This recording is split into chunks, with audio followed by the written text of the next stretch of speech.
রাজধানীর বিভিন্ন এলাকা থেকে সকালে মিছিল বের করেন ব্যাটারি চালিত রিকশা চালকরা। সায়েন্স ল্যাব, মোহাম্মদপুর, ধানমন্ডি এলাকা প্রদক্ষিণ করে মিছিলগুলো। চালকদের একটি অংশ মিছিল নিয়ে এলিফ্যান্ট রোড ধরে শাহবাগ, মৎস্য ভবন হয়ে জাতীয় প্রেস ক্লাবের সামনে জড়ো হন। এখানে আগে থেকে চলছিল পথসভা। পরে আরও অনেক এলাকা থেকেও প্রেস ক্লাবের সামনে এসে জড়ো হন ব্যাটারি চালিত রিকশা চালকরা। একটাই দাবি যে আমাদের অটো চালাবাদিক আমার ছেলে মেয়ে নিয়ে দূরে ডাল ভাত খাই বেঁচে থাকি। 4টে বাচ্চা, আমার সন্তান, আমার বউগুলো আমার না খায় থাকবো। আজকে 3 দিন ধরে গাড়ি চালাইতে পারি না, তামসা শুরু করছে। এই রিক্সা দিয়ে আমরা আহত নিহত মানুষকে আমরাই বহন করেছিলাম।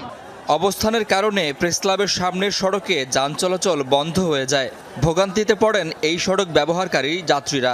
নাগরিকরা সমস্যার যৌক্তিক সমাধান প্রত্যাশা করেন। এইভাবে আসলে সবাই যদি আন্দোলন করতেই থাকে তাহলে আমরা কিভাবে চলবো রাস্তাঘাটে? না ছাড়াটাই ভালো। ওনারা মেন রাস্তায় উঠটা অনেক করে বুঝছেন, গাড়ির লোকে পারাপারি করে। কিন্তু আমাদের একটা পরীক্ষা